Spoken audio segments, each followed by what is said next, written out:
We're talking about exponential functions now. And so we've learned about lots of different types of functions. We've learned about linear functions, like a straight line. We've learned about quadratic functions, cubics, quartics. We learned about those trigonometric functions. Here we're looking at exponential functions. And in your textbook, if you're looking at 12H, you'll notice this big green box that tells you how the values of A, B, C, and D affect the exponential function. But it's basically this form, okay, where we have a number to the power of x, where x is our variable.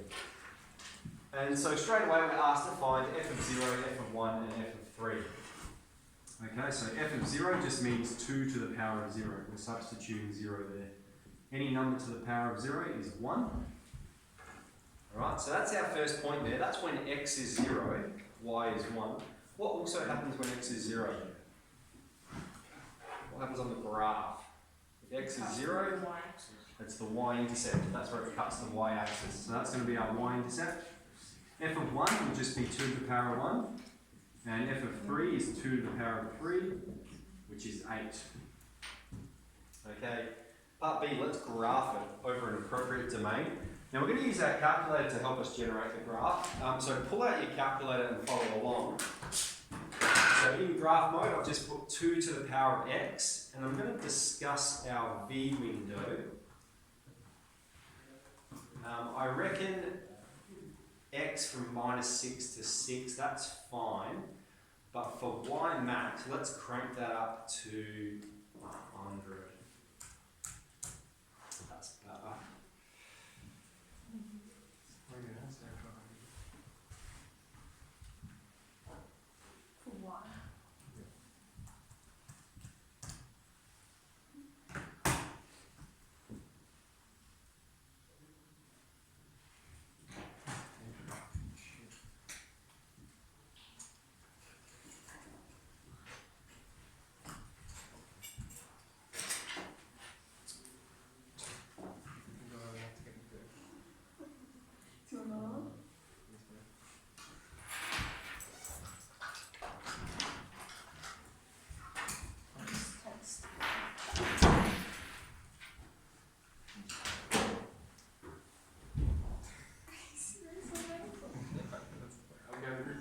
Okay, what I want to point out here, so are we all okay changing our V window? Everyone know how to do that? Alright, make sure you're comfortable with that.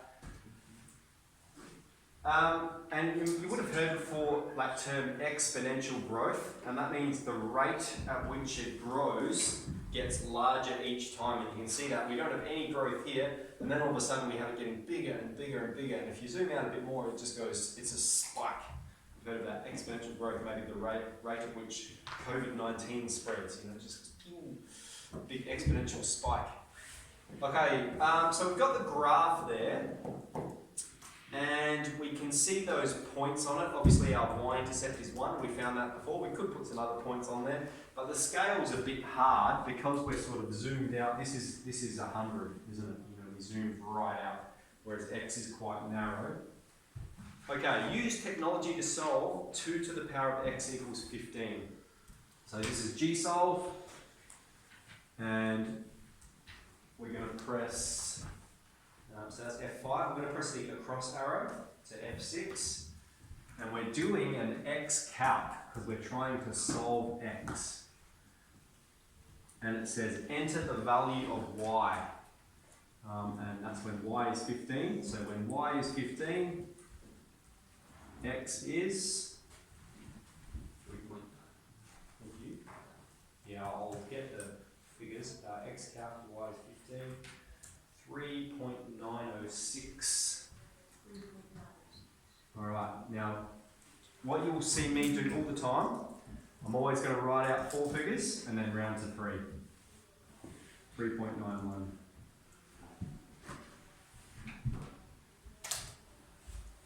Okay, and so what that means is when x is 3.91, y is 15. Right, that according to that point there. Okay, determine the equation of the horizontal asymptote. So remember, an asymptote is an invisible line that the graph never crosses. Now there's 2 ways to do it.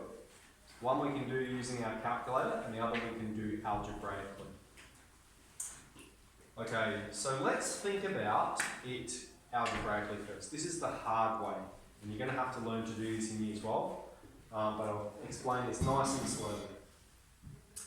Firstly, we can see when x approaches infinity. Alright, so I'm introducing some new language to you. We've got x approaching infinity, so x is getting really big, some massive number. Let's say like 1,000, that's pretty big. What we would have, the function would be 2 to the power of 1,000. And what does that mean? It means 2 times 2 times 2, 1,000 times. No zero there. Alright, so it's going to be absolutely massive. Okay, a humongous number. And so as we're going that way, y is just skyrocketing up. It's going really high. So then we go, okay, well what happens if we go back this way? Because obviously this is the asymptote occurs here somewhere. You may say, oh, I can see it already. Well, let's prove it. So we've got when x approaches negative infinity. Alright, so then we go, well what's a really big negative number? How about minus 1,000? So if we go y equals 2 to the power of minus 1,000. Alright? What that means, if we express it using our index laws, it's 1 divided by 2 to the power of 1,000. And we've already identified 2 to the power of 1,000 is an absolutely massive number, yeah? And so think about it like this. We've got one cake divided by a bajillion people. How much is everyone going to get? A bajillion, okay. That's right, a very tiny, tiny amount. It's like so tiny, it's almost zero. It's like 0.0000001. And so then you go, well, what about if we went even further? What about if we went minus 10,000? And they're going to get even less, all right? So what's it approaching? As we move further and further this way, what is y approaching? Nothing. It's approaching zero. Not nothing, it's approaching zero. And it's approaching zero. Is it approaching zero from the positive side or the negative side? Negative side. From the positive side, yeah, because we've still got a positive amount of cake, but it's a very small amount. So what we say is when x approaches negative infinity, we've got y approaches zero from the positive side, okay? Here's the positive side of y, here's the negative side of y. It's getting closer and closer to zero, but it's still positive. So it's approaching positive zero. So our asymptote then, therefore our asymptote is y equals 0.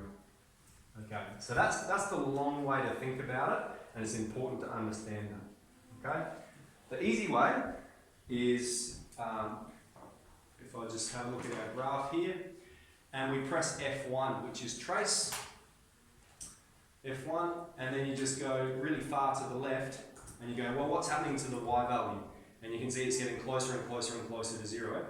And even if you zoom right out, you'll still see it's getting closer and closer to 0, but it's never going to be 0 or below 0.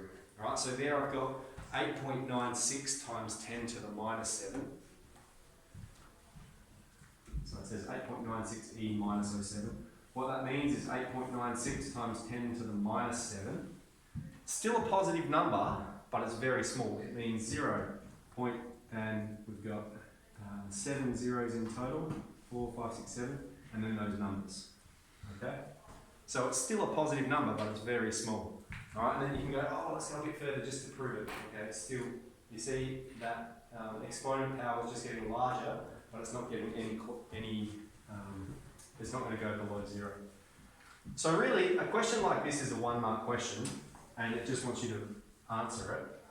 But it's good to understand this, because you're going to be making these arguments in year 12.